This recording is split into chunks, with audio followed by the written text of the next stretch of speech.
Welcome back to the Context Coaching Podcast. We're joined today by Gerard Martin, all the way from Australia, as we continue our coaches from down under. But he is coming to the States here to join the Valley Suns as an assistant coach. So, Coach, appreciate you taking the time to jump on and chop it up.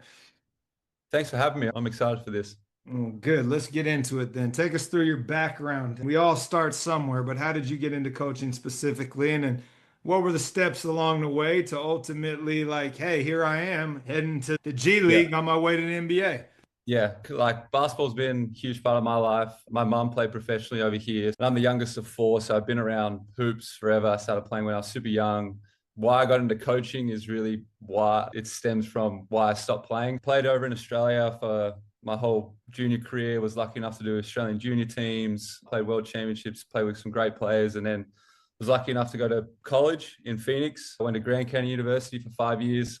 I had an awesome time there. I speak so highly of the college experience, especially for Australians. And once I finished up there, I actually tore my ACL with 5 weeks left of my senior year. And I always knew I wanted to play professionally, try and make money. And I knew it wasn't going to be big money, but that was always a goal of mine. And was rehabbing at the time. I was trying to make my way back. Actually flew out to Perth, which is like this story comes back. They flew me out because they were interested and I was still rehabbing. When I went out there, they got an MRI to check out my knee. I had some more issues, had to get another surgery, cartilage damage, stuff that's not fun. And by the end of that year, which was end of 2019, was like, this isn't really going the way I thought it was. And I thought I need to get onto the next phase of my life. And I always knew I want to work in basketball, what capacity I didn't know. And when you finish playing, there's the competitive side of you that wants to keep going, and being young, I wanted to keep that. So I thought coaching was the best route. And my first real coaching experience, I did some coaching in Australia with some high school teams, but like real high level coaching, I took a graduate assistant job at California Baptist University with Rick Croy, which was awesome. It was lucky. And it was during COVID of 2020 where the world was shutting down and I had no idea where I was going. And I was actually doing just random labor work just to make some money, and nothing was really coming about. I spoke to Adam Caporn, who used to work at St. Mary's, who's now with the Washington Wizards, an Australian guy, and he had some contacts, put me in touch with Rick. And next thing I know, I was heading over there in August of 2020 in the height of COVID and everything shutting down. And I did 3 years there, 2 years as a grad assistant. And then my third year was on staff and loved it, learned a ton. Rick was awesome for my coaching development because as a GA, you typically get put in a pigeonhole and you got to do the dirty work, where he said, no, I want you to be on the floor doing as much as you can. There's no boundaries for you. And he gave me a platform to do a bunch of things and build my voice. And then at the end of that, John Riley, who was coaching in college and recruited me, got the head coaching job at Perth, the Perth Wildcats in the NBL, and asked if I would be interested in coming over. And being back in Australia was always something I wanted to do at some point. And I did 2 years, last 2 years being an assistant in the NBL, and absolutely loved it. And now, I'm now heading over back to the States to coach in the G League, as the NBA is the pinnacle of basketball. And I think if you're a competitor, you want to try and be at the best, compare yourself with the best. So that's the goal eventually.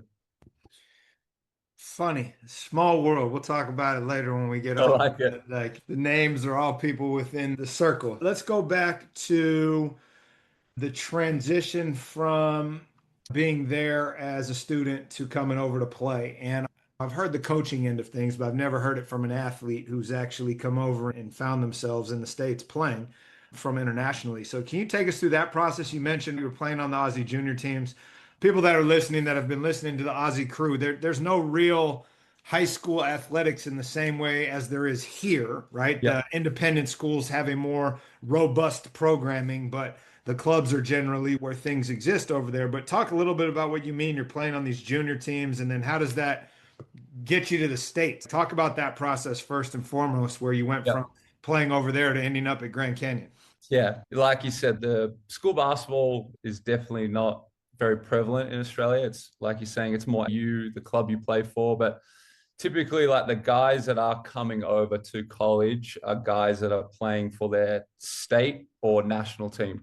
So I actually went to my grade 10. I went to one of the private schools for a couple of years, Scots College in Sydney, which was awesome, a great experience, and was great for my development. And then that kind of put me in a good direction, started getting stronger and playing at a better level. And I actually got offered a scholarship to the AIS, the Australian Institute of Sport, which is now the Center of Excellence, which is like it's hard to explain to Americans what it's only 12 kids that are between 16 and 19, and you're living on campus. You go to a school just down the road, but for the most part, you're like a full-time basketball, and it's awesome.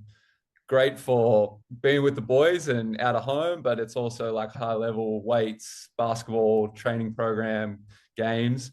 So I did that my senior year and for the 9 or 6 months before I left to go to the States. But yeah, during that time as well, I'm playing for the junior national teams, so under 17s and under 19s. And that's typically where most Australian kids get recruited back when I was coming through, because there wasn't as much highlights or people going over there for AAU stuff. It was typically more the guys that are playing on these national teams, and college coaches would typically watch. And the contacts of the coaching network in Basketball Australia are the ones talking to the college coaches, and they're asking about, hey, who should we watch? And from those tournaments, that's where a few coaches started reaching out, recruiting me, and went from there. And it was fascinating because the Grand Canyon coaches never met me until I went on my visit. They actually came to Sydney, met my family, my mum, my brother, all them, and they didn't come see me because I was in Canberra or I was overseas doing something. But that's just how it was. Phone calls, getting to know them that way. And you got to put your trust in them when you're going to make a decision like that.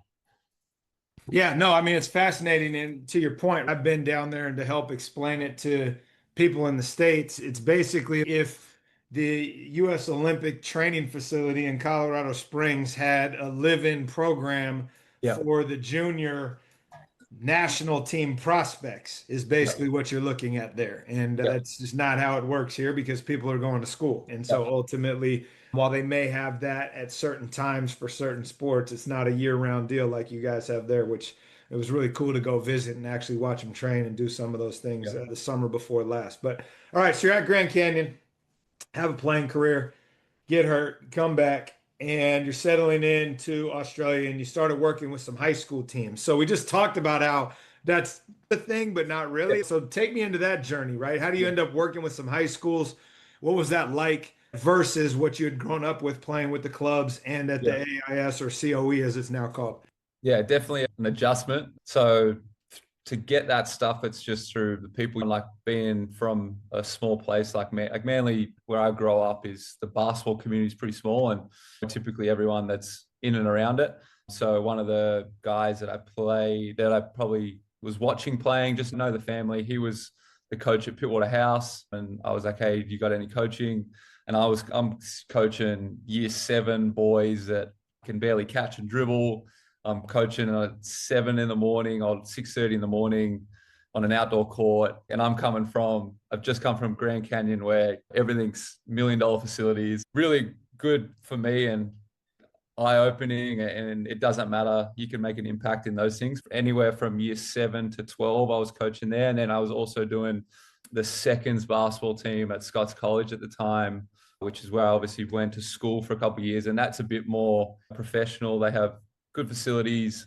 The games are taken a little bit more seriously, because the Pittwater House, you could be coaching a team that it's really more for fun and participation. And you have teams as well that do take it really seriously. And then there's others like Scott's, where it's much more, you get after it, and a real team. You get to practice multiple times a week and play on the weekend. So that's where I went from getting given all this amazing stuff, free gear, constant access to the gym, and then you come back and you're in Australia and you got to coach kids who can't catch. And it was great. It's a lot of fun because those kids are just doing it to hang out and get to know you, and you can mess around with them. That was the first experience, and I knew I definitely didn't want to do that for as long as I did, but it was what I had to do to pay the bills. What did you take out of that, where you were working with the 7th graders, the year 7s, and essentially the 17 number 2 squad? Yeah. How did working with both those age groups inform your approach and your philosophy? Yeah, I think it makes you be really adaptable because the year sevens, it's as much as it's not, you're not really going to learn too much about coaching the game. It's going to be, hey, like you might only have three kids turn up to practice and you can have a plan, but it doesn't matter. Like you, and even if they do show up, it could be they're 6:30 in the morning. They've had a huge week of classes and stuff. They actually don't really want to be there. So how can you make it fun? How can you make it engaging?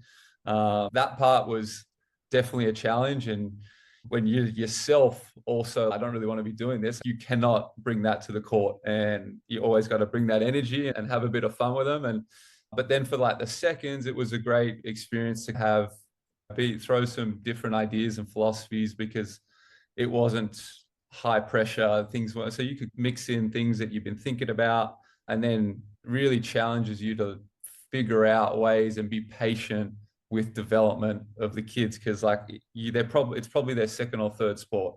Like as much as they're taking it seriously in Sydney, like when they're doing school basketball, it's probably not their priority sport. Hey, how can I make an impact and make them a little bit better in such a small window? And I think that is a challenge no matter where you're at, especially in high school sports. Like I don't have to deal with it anymore. And I know that would be the biggest like hurdle because I get access to the players nonstop now. And even that, I'm like, okay, how do we make small jumps, small improvements when you only get them for 2 hours, maybe a whole week? It's can we make it engaging? Can we make it to a point where they want to come back and keep going, keep rolling with those two things?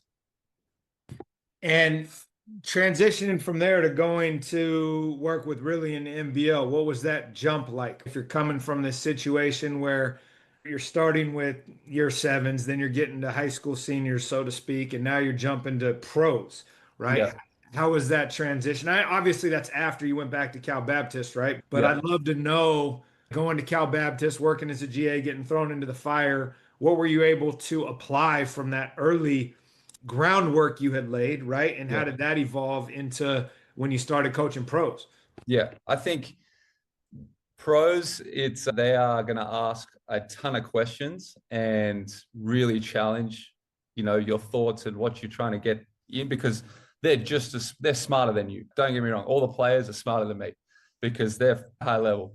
And so you got to be really prepared to communicate and explain what you're trying to get through. Well, I think when you're coaching those kids who have no idea what they're doing and you're trying to explain things, that really challenges you as a coach to be very deliberate, direct, and so clear that if you explain it once, they can get it done. And so if you can do that with the highest level guys, your clarity, they're going to ask less questions. They're going to be much less in tune to challenge it. And you want to be challenged by the players because in the end, they need to be bought in on it. I think that was a huge piece. And obviously you're explaining much, much more simple things to the year seven kids, but it's about the words you use, how direct, how simple can you make it so they understand. It's the same with the highest level. We're talking about concepts that are very in-depth and detailed, but it's still the same principle of can you make things super clear with the words you're using? So then people aren't asking questions or looking to other coaches or other players to get the answers. Have you found anything that you can offer others that you have found beneficial to simplify things, right? Because ultimately, if you think about it from an academic perspective, the guy with the PhD and three additional degrees from Cambridge is probably not landing the plane very well in the regular chem class. Person that can barely figure it out themselves has figured out how to simplify the thing. So what do you have to offer from a tool standpoint to others that maybe are trying to figure out how to simplify things? Yeah, I think especially early, especially with kids that aren't, if you're a high school coach and you got kids that aren't going to ask the questions and challenge you, once you've explained and you're going through it, I would say, and it's very tough as a coach because you want it to be working well. Instead of interjecting and coaching again, ask them what has been asked of them, like what is required, because that way you will then know if the message got through. And then that's going to challenge you when you reflect from the practice or come back. Okay, what do I need to change to make it even simpler, or the things, the words, the whatever it is, can you make it more simple for them? And I think that would be, because I'm not great at it. I promise you, I'm not great at it. And it's an area that as a coach is tough. I think the best thing would be to film yourself, put a mic on, but I still don't even do that very often. I'll do it sometimes if I'm lucky that our practice gets filmed constantly and I get it 30 minutes after practice and it's all coded and I can watch it very simply. But as a coach at that level, you don't get that luxury. And if you can find ways to do that and then listen to yourself and go, all right, am I understanding what I'm saying? Because if I'm not, I know damn well kids aren't going to. And I think the best way to do that without the microphone is just asking instead of re-explaining, can you ask the kid that you know is not very good or is the one that's going to trouble you the most with understanding, because it's easy to ask the kid that's the best player or the one that's really good. Can you ask the one that, it's a struggle? And it's the same at our level. Like we have to make sure we're explaining so then our guy with the lowest IQ is understanding it.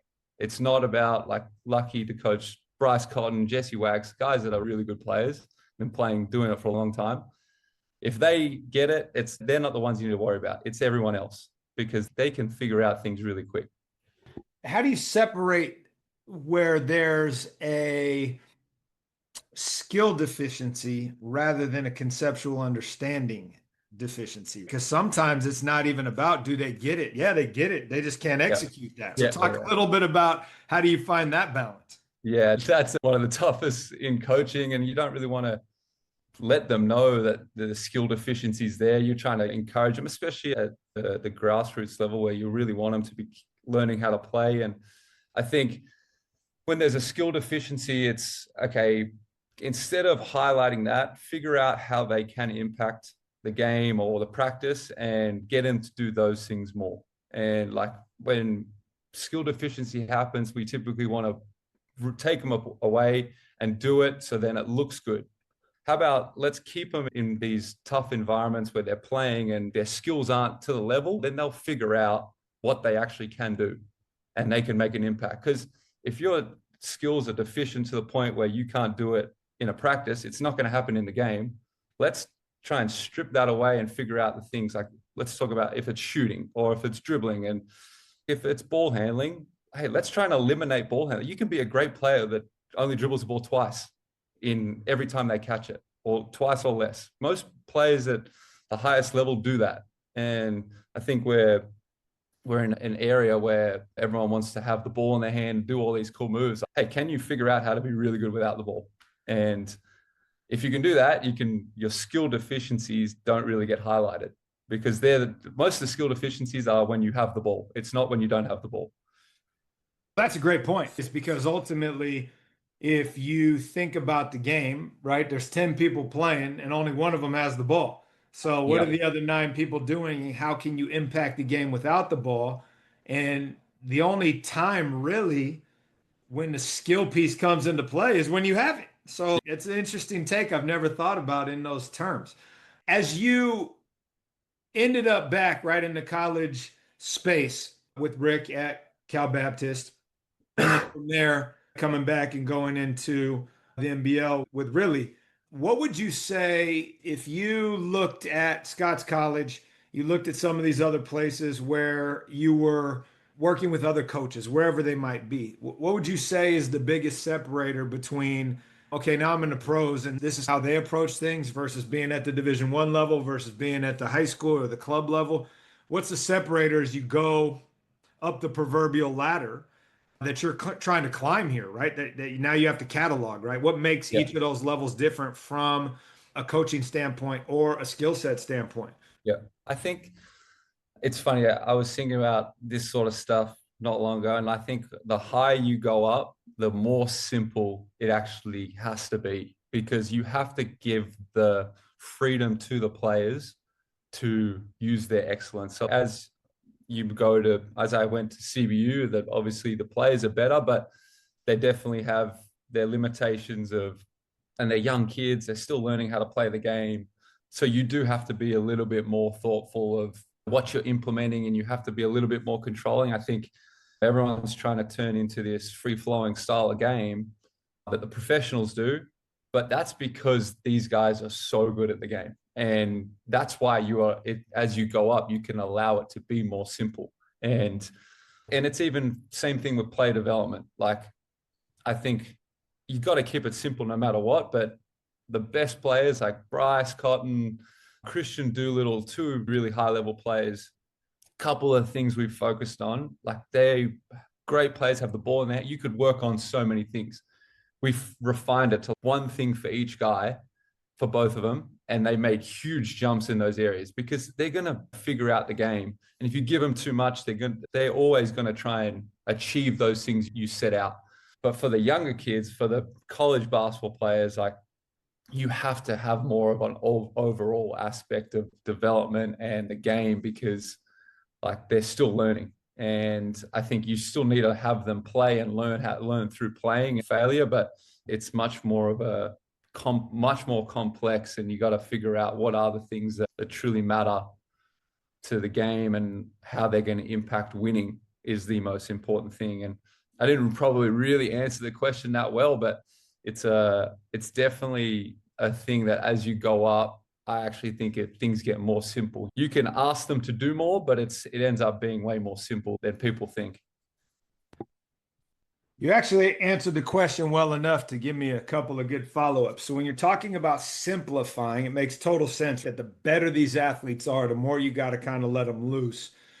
Versus in the more elementary stages, you have to put a little more structure and ligature around it, which is a fascinating way to think about it because, to your point, there is a movement or there is the popular thing to do right now, and it's something I've embraced for a long time, is let the kids play. Yeah. Like, how do you teach them? Give them some actions, give them some skill set, and then you just muddle in the mess. But I'm also reflecting while you're saying that and thinking like maybe they don't have the ability to do that, and it might be hindering them. And how do you give a couple of things that actually give them an opportunity to be more successful? So I appreciate that. My follow-up is when you're talking about giving these high-level people one thing to focus on, what does that actually mean? Can you give me an example? Yeah. And how do you flip that the other direction when you're not necessarily dealing with the tip of the spear in regards to talent? Yeah.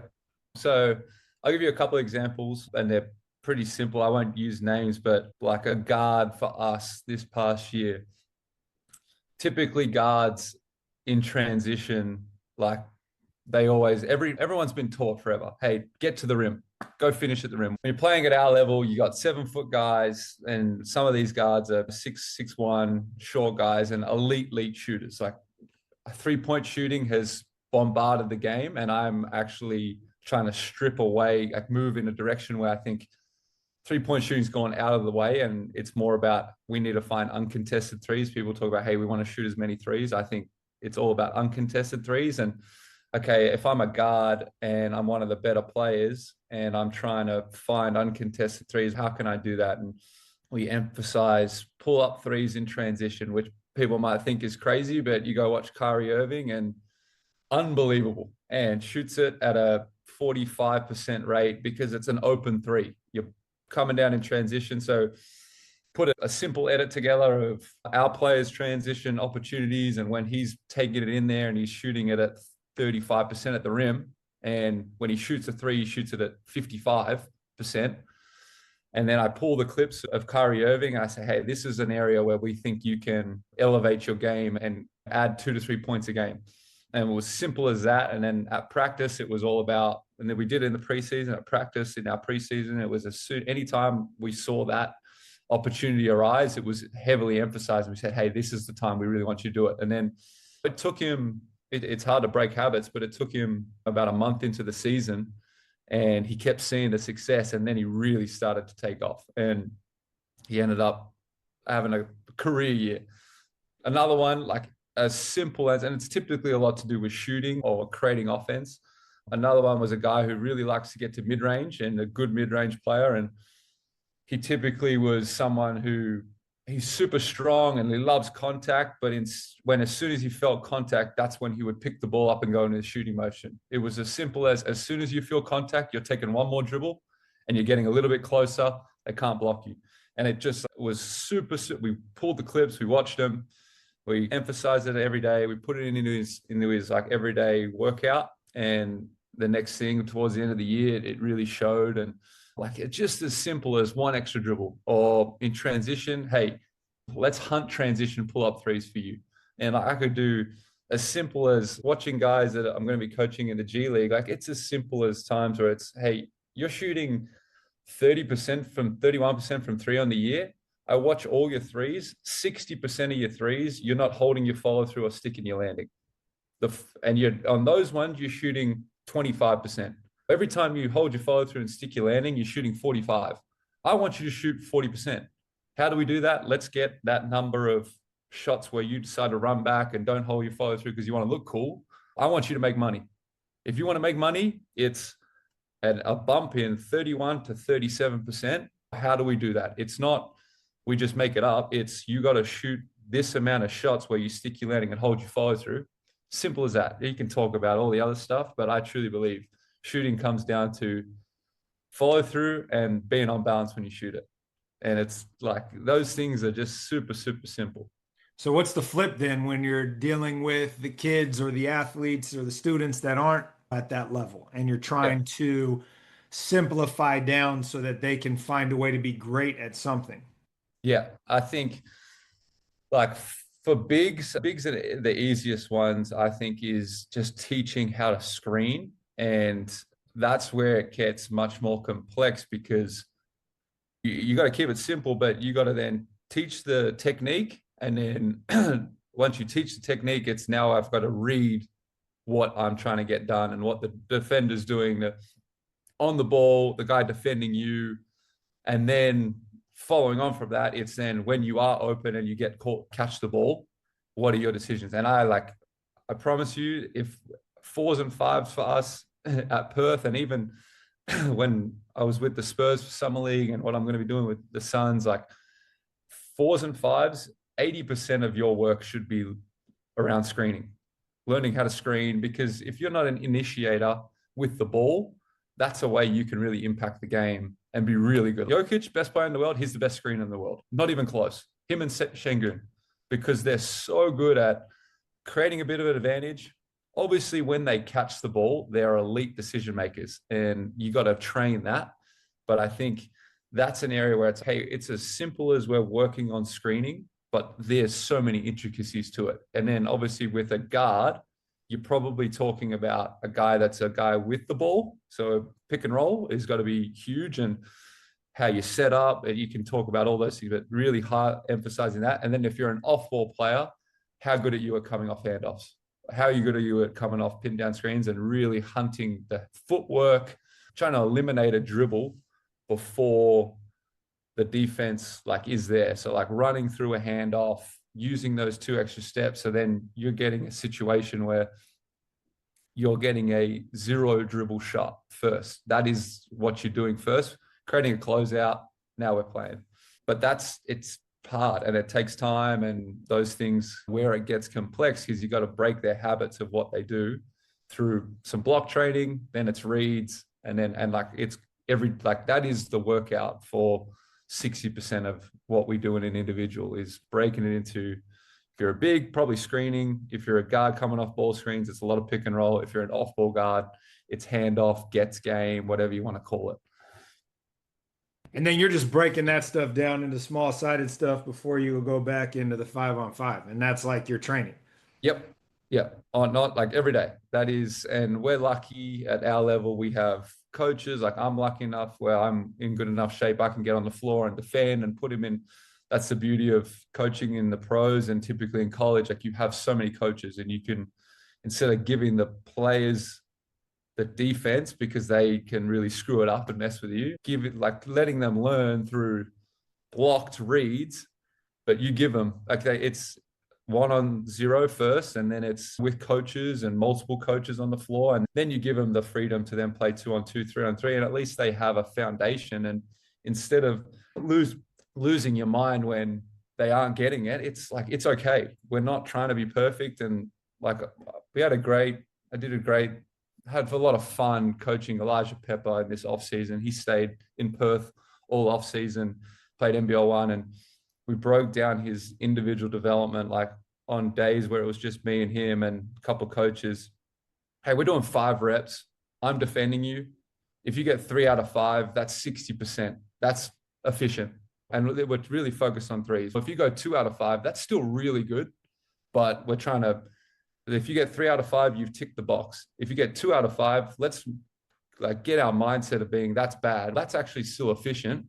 But when we finish it, you're going to have a penalty. Instead of it being a run, we worked on something that he's deficient at, like his hip swivels, chest blows, like that was his penalty punishment. But it made him like understand if you're 1 for 4 and we're going for 5 reps, you can still be at 40%, and that's a great 3-point shooter. So let's get our mindset of you've missed 3 in a row, or you missed your first 3, like you can still be elite, and trying to then be a little bit, I think, outside the box in those ways.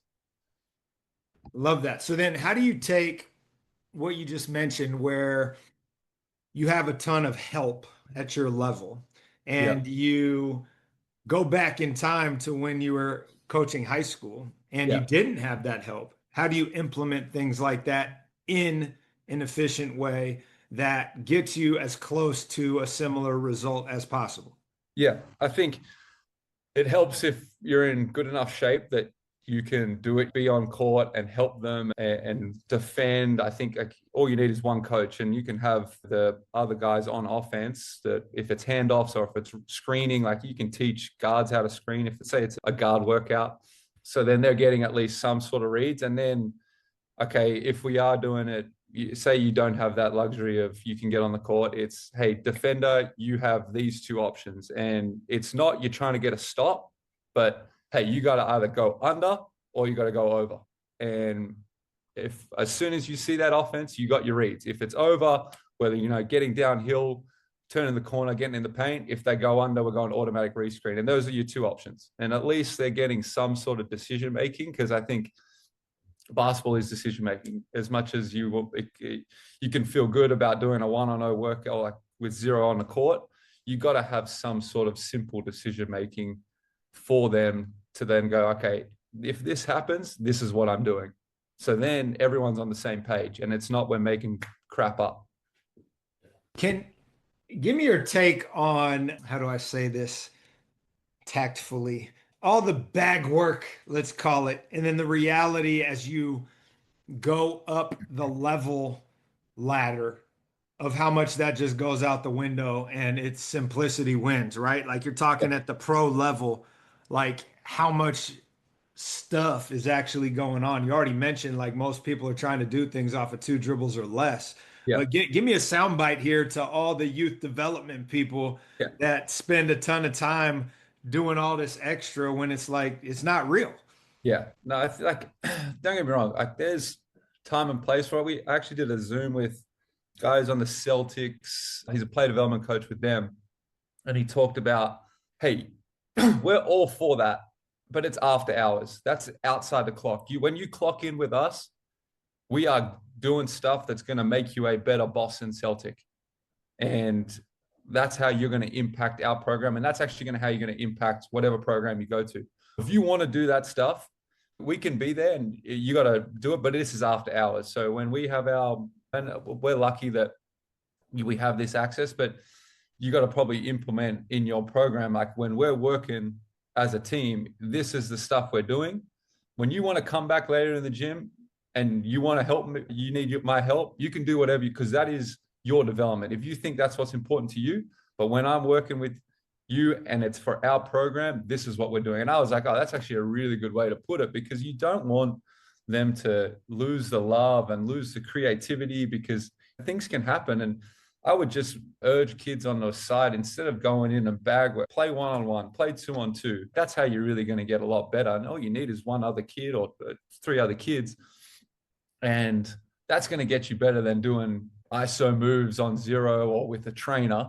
Go play 1-on-1, learn how to play. You can do all those moves, but at least you got a defender that's making you make reads. And that's a big thing about it all. One of my best friends years ago said what I think is a great way to layer it with kids is look, the crossover dribbles like CPR. It's a great tool to have. You never want to use it. If you can just get wherever you need to Yeah, go with something simple, you're going to have more success. So I think the way you frame that, it's yeah, you're going to have some joy and some love by being able to experiment and do some other things. But the transferability is where I think it gets lost. And I think that at the highest levels, you see that because that stuff's just not in the game very much. On no. occasion, you'll get Kyrie with somebody on an island, but outside of that, it's like one and go, right? Um, Typically one guy on each team that has that license. Or has it happen enough in the game that you should be working on it outside of your game? If you only do it once every 3 games or even once a game, it's not worth working on. no, you're much better off working on becoming a driller where you're going to Yep. get more shots that way. All right, tell me this. And I know that youth culture in Australia, you do a bunch of stuff when you're young, and then you could get put into a specialist pathway probably before I would be comfortable with it. But at the same time, the love of sport seems to carry with the Aussies more so into adulthood than we do over here. There's adult leagues in every sport, regardless of what it happened to be, you can just keep playing. How would you say your understanding and appreciation of other disciplines informs your approach to coaching basketball? And I know once you get into the college game, once you get into the pro game, it's this is all we do and we drink this fire hose and Kool-Aid. But I also got to believe, having talked to enough people at this point, that there is some sort of influence from some of the other things you grew up doing, or some of Yeah. your buddies that maybe might be rugby guys or AFL kids or whatever. And I'm always just trying to like help people understand how you can take from anything in your journey to try to pass on wisdom. Yeah. Like the coaching, as much as we want to think it's about the basketball game and how good it's all about people and how you can make people want to be a part of a team, how you can motivate people. And that has nothing to do with how much you know about the game of basketball. And you can pull that from anywhere. It's different sports, different avenues of it could be music and how the orchestra is all intertwined. Like everything matters or everything can be taken into sports because we, as basketball coaches, we focus so much on the game where I think my biggest strength is typically more centered around the people part of it. That's why I love playing. I love being on a team. I love being around people, like understanding the team dynamic of the best player. How can I make his job the easiest? And you got to make sure you can communicate with them and make them feel good. And I'm lucky enough that I'm in a leadership group right now with four other coaches, NRL assistant coach, AFL assistant coach, US women's soccer assistant coach, and another basketball coach. And it's solely focused around coaching, leading people, team development. And if you just focus on basketball, you're missing out on so much. And you can see it with Missoula and how he took so much from the soccer aspect and the transition game and all that stuff. You can take stuff for basketball, but I'm sure for the most part, it's about how you're communicating with people. And like I've been lucky enough the last 2 years, we had a sports psych that I could see twice a month. And all I would talk about with her was how to communicate best with the players. And it was never about teaching the game. It was that's where you can learn from something outside of basketball or sport. We're lucky that we have these resources, but like disc profiles and how people learn better and how I watch film with Christian Doolittle is 10 times different to how I watch film with Keanu Pinder. You have to be different because that's how they learn. And I wouldn't have known that if I didn't take myself outside of basketball. If I just stuck with, hey, basketball coaching, this is what I know, I wouldn't have learned that is actually more important than what I know as the game. It's about how can I best relate and communicate to the players.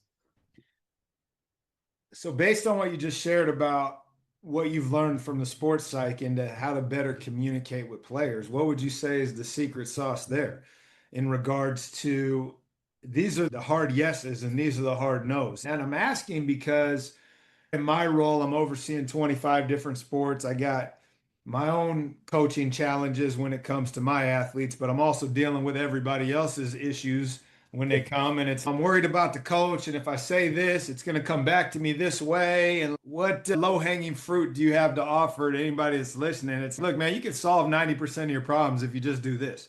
Yeah, so I definitely don't have those answers, but I'm lucky because it's only, we have 15 players, and typically as an assistant coach, you have 5 players that you're watching film with and take care of. But you obviously got to know everyone. I think the biggest thing that I think I've taken the last couple of years is it's not how you want to communicate to them, it's how they need to be communicated to. And how you do that is by learning their personality style and really getting to know how they learn best. And so you got to be prepared. Guys could be very analytically driven, where they're a conscientious person. If you talk about disc profile, they're a conscientious person. So that means they're very analytically driven. That's not me.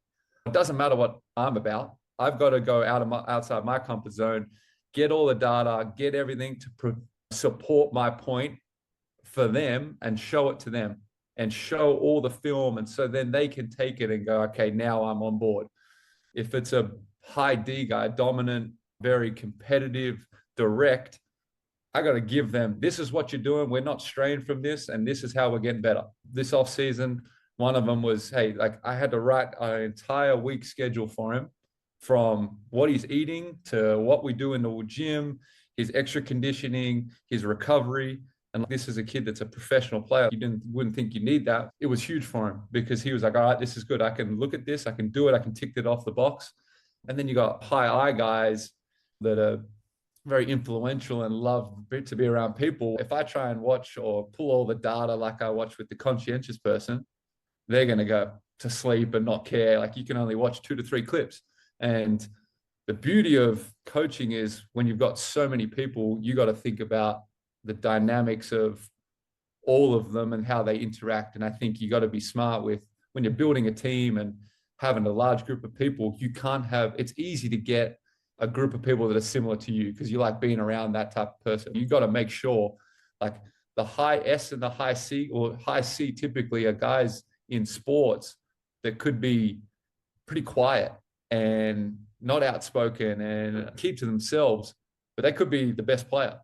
And you better make sure that you're catering to that as well as what you're comfortable with. If you're, most coaches could be, a lot of coaches are high, especially at the high school level and college level, like high D or high I.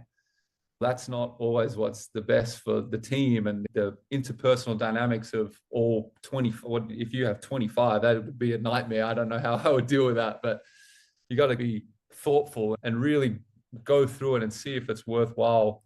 Because if you're just providing information or coaching to them without the thought process of how they're going to intake it, it doesn't really matter. Give a little bit more depth into these references you're making. High D, S, I. It sounds like personality assessments, but Yep. is there one that you personally subscribe to that you would recommend that people give to their athletes and even take themselves, like where there's alignment and where there's not? Yeah. The disc profile, I don't know what questions it was, but like our sports psych was the one who sent it to the team. And we actually did it at CBU as well. It was awesome. And it's just a questionnaire that you answer these questions and it will tell you your personality type, both individually, but then also at work or in your environment. So like what is great about it is your natural is what you really are trying to achieve at work or at school or in your team, where a lot of people naturally might be, like, especially at young ages, they're trying to prove people who they are. And so they might be, what they're showing in the team is much different to their natural style. That's very stressful and they're not going to be their best. So understanding both their natural and then what they've been learned and or preferred to do in the environment and trying to bring them back to where they are. And then I think it takes a lot of time because it's more learning through doing for me. I'm not a big read the literature. That's not who I am. It's about trial and error, getting good at being around all those different types, like high D, high I, high S, high C, and challenging yourself to get really good at coaching everyone. And what are the things that each guy, and then the more you do that, you'll then learn you'll be able to pick the players before you don't even need the tests in like I do because I'm still learning, but it's pretty quick. Like I'd be able to tell a lot of people what their style would be. So then I have the ability to then coach them in that way. Yeah, and it doesn't have to be that specific deal, but it's the idea that you are understanding who you're dealing with and you are adapting your delivery to that group, right? And you're not necessarily individualizing it, but conceptually you are. Like this person falls primarily under this category, right? And I think ultimately that's super helpful in how you can implement that type of thing into any group that you work with is only going to be informative, right? There's no downside other than time that it takes to figure that piece out. All right, let me get a couple more in here before we go. I'm curious what, as you have evolved as a coach, that you have intentionally, either through study, through challenging your belief system, or just from an evolution standpoint of something that you've changed your mind on, right? Where it's like, hey, I used to really be dug in over here and believe X, and now I'm completely over here based on either experience, based on me having enough of a sample size where I can now challenge that belief. But I think we get in a place where we're never really willing to challenge our belief system, especially in the environment that most of us live in now. So I'm always curious what people are doing to actively change their minds, like purposefully and with intention. Yeah, it's definitely probably an area that like I need to keep as a young coach. You are passionate and you think you have all the answers, and that's an area that I am really needing to continue to grow in, and that's why I invested in this leadership program. Like it's a lot of money, but it's going to challenge me in those areas where I am fall short in. So that's that when you got to get yourself out of your comfort zone and do that. So I would say I haven't done it enough. The areas that I do think I believe I have learned and changed, I think when you get to professional level, and I would have to, if I were to ever coach back in college, I think understanding like the game and stripping the emotions away from, everyone talks about process oriented and not being results driven. Like I've really challenged myself in what are the things that are okay to live with and in the game of basketball. So like when you talk about defense, if I am coaching and most people are like, hey, we want to force contested twos. Great. How it's really hard to force a high number of contested twos because no one actually coaches it when you're on offense. So what are the areas that, okay, we are living with? And like big study we did in the off season was about contested threes and what the percentage that is at our level. And it can be different. And that's how you got to figure out how you're winning a game of basketball, winning a season. That's different at every level. Where at our level, it was, hey, if I want to be a good defensive team, there's certain things we're trying to tick off in terms of our shot profile. And forcing contested threes is something that is good for defense. And then we also talked about challenging our rim defense and changing how much we help. And I don't want to give too much away but trying to really be, everyone talks about being aggressive to the ball. So we're taking away rim shots. Let's dig into, if I do run at the ball from the low man, is that actually going to force a shot in the amount of possessions that happen if they skip the ball that is a shot profile we want? I don't know. And that's where you got to keep challenging yourself. And then offensively, it's the same thing. You're asking yourself, what are we doing to create those things, create those high percentage shots? And I think a big thing especially going from college to pro, like talking about opportunity, you win a basketball game by two ways. One or the other, or both. Efficiency, opportunity, or both. I either am more efficient than the other team, or I've created more opportunities than the other team. I might have been less efficient with our field goal percentage, but because we got more O boards, turned the ball over less, we won the game. There you get two ways you win a basketball game. So challenging, okay, are we going to crash five guys and try and go, what is the trade-off in our D-trans? If we are doing that, then what is the best way transition defense to eliminate the most efficient offense, because most efficient offense is transition. We're crashing five guys. So then you got to challenge yourself in, okay, it's not what we've used to do where everyone sprints back and builds the wall. We might have to now try and pick the ball up earlier and not have as many matchups and flooding the middle of the floor, things like, and then just like when you watch so much and you get to be around high level players and they can expose what you're trying to do offensively and defensively, it really challenges you. So like, we're in an environment that allows us to do that consistently. Yep, no doubt. All right, last question.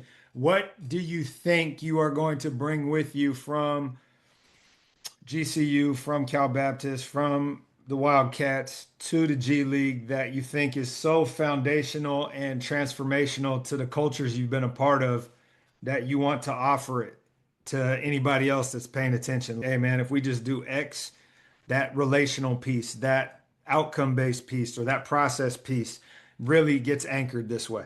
Yeah, it's going to be an interesting answer, but I think like the balance of competitiveness and having fun, sarcasm, making fun of people. I think us as Australians are very sarcastic and love to have a good time. And I think that is like the sports culture, like having fun and being super, super competitive. You can have a balance. If you're going to do this at this level, you can't just be a dick nonstop and want to freaking beat everyone's skull. Like it's got to be a lot of fun. And I think every environment I've been in, playing and coaching, like that has been a high priority for me personally. And I think that impacts people, and people want to, you're trying to ask people to come back and want to be coached more. I think the blend of those two things creates a fun relationship with players.